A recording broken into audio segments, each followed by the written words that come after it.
जिसका लिया है उसका चुकाना ही पड़ेगा। एक किसान और बैल की कहानी।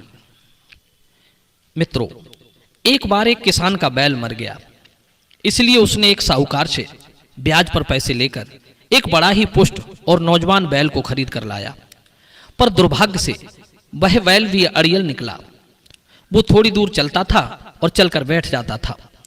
किसान उसे पीटता भी था, फिर भी वो उठाए नहीं उठता था। एक दिन उसे खेत की बुआई करनी थी, परंतु इसी बीच में बैल चलते चलते बैठ गया।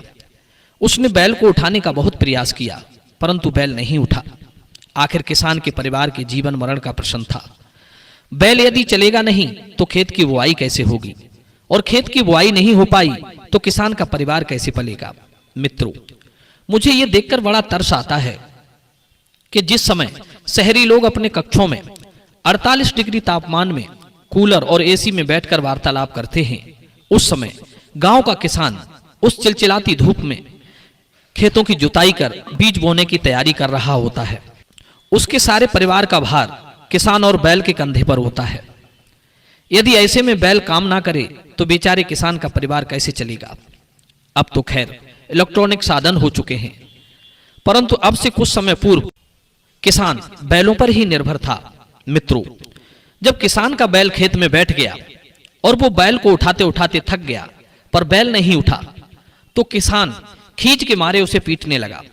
संयोग बस उसी रास्ते से एक हाथी पर बैठकर एक संत जी गुजर रहे थे। उन्होंने देखा कि खेत में एक किसान बैल को बुरी तरह पीट रहा है और बैल है कि उठने का नाम ही नहीं ले रहा। तो सिद्ध महात्मा ने हाथी से उतरकर चिल्लाते हुए किसान से कहा, अरे भैया, इस बैल को मत मारो, रुको, मैं आता हूं। मित्रों, किसान ने घबराकर हल खोल दिया। उधर सिद्ध महात्मा हाथी से उतरकर आए और हाथ जोड़कर बैल को सादर प्रणाम किया। फिर उसके कान में कुछ धीरे से कहा। बस फिर क्या था, बैल तो बिजली की गति से उठ खड़ा हुआ और वो चलने को आतुर हो रहा था। यह देखकर किसान की खुशी का ठिकाना ना रहा। किसान ने सिद्ध महात्मा के चरणों में गिरते हुए कहा, महाराज, आपने बैल के कान में कौन सा मंत्र फूंक दिया जो बैल एकदम से उठकर खड़ा हो गया? यह मंत्र मुझे भी बता दो। गांव में और भी ऐसे निठल्ले बैल हैं, मैं उनके कान में मंत्र फूंक कर उन्हें भी ठीक कर दूंगा। मित्रों, उधर किसान ने जब देखा तो सिद्ध महात्मा की आंखों में आंसू थे और वे बड़े दुखी भाव से किसान से बोले, बेटा, मैंने बैल के कान में कोई मंत्र नहीं फूंका, बल्कि उसे उसका ऋण याद दिलाया है। जिसका लिया है उसका चुकाना ही पड़ता है। सिद्ध महात्मा बोले, बेटा, पूर्व जन्म की बात है, तुम पूर्व जन्म में भी एक किसान थे और ये बैल एक तुम्हारे गांव में एक मठ के महंत जी थे। पूरे गांव में इनका बड़ा आदर होता था, पूरा गांव इन्हें पूछता था। तुम्हारे पास थोड़ी सी जमीन थी और एक बेटी भी थी।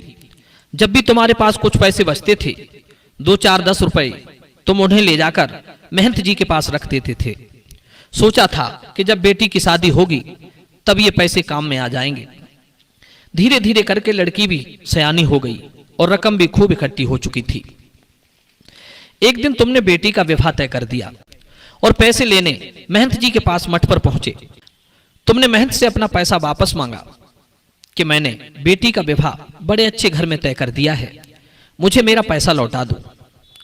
पैसे अधिक इकट्ठे हो चुके थे, इसलिए पैसे देखकर महंत जी की नीयत खराब हो गई और उसने पैसे देने से मना कर दिया। किसान को फटकार लगाते हुए महंत ने कहा, कौन से पैसे, कैसे पैसे?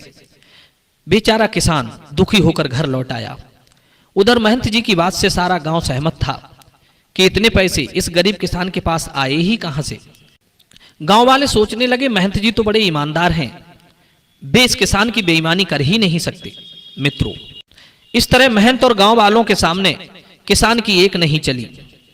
बेचारे किसान ने जैसे तैसे कर्जा लेकर बेटी का विवाह तो कर दिया, पर बेईमानी के पाप ने महंत जी को बैल बना दिया और किसान आकर फिर किसान बन गया। कहते हैं समय कब रुकता है, वो अपनी रफ्तार से चलता जाता है। उसी समय के चक्कर में हम सब फंसते जाते हैं। महंत जी ने पूर्व जन्म में गद्दी पर बैठकर खूब माल खाए थे। मेहनत तो कुछ की नहीं थी, उल्टा पाप और चढ़ा लिया था। उसी के कारण महंत जी उसी किसान के घर बैल के रूप में आए। पिछले जन्म में बिना मेहनत किए खाया था, इसलिए बैल बनकर भी मेहनत नहीं करना चाहते थे, इसलिए ये बार बार बैठ जाते हैं, तुम्हारी गालियां और मार खाते हैं। यही प्रकृति का कभी ना बदलने वाला नियम है, जिसका लिया है उसका तो देना ही पड़ेगा, चाहे राजी खुशी से दो या मार खाकर, यही सत्य है।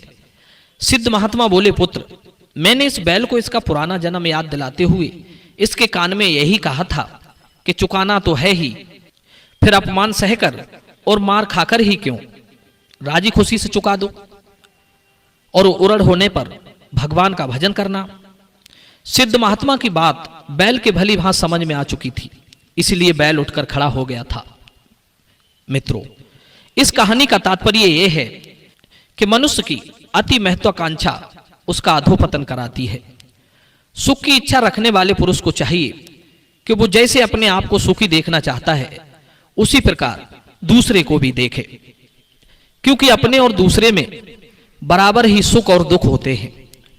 दूसरे किसी जीव को जो सुख या दुख दिया जाता है, वो सब आगे चलकर स्वयं को प्राप्त होता है। एक बात और बताऊं मित्रों, मनुष्य जब बूढ़ा हो जाता है तब उसके केस भी बूढ़े हो जाते हैं, दांत भी बूढ़े हो जाते हैं, किंतु तृष्णा कभी बूढ़ी नहीं होती। धन की और जीवन की तृष्णा बनी ही रहती है। यह तृष्णा तरुण पिशाची की तरह मनुष्य को चूस चूस कर पथभ्रष्ट करती रहती है। जो जैसा कर्म करता है उसके अनुसार ही परिणाम भी पाता है। किए गए शुभ अशुभ कर्म का फल अवश्य ही भोगना पड़ता है।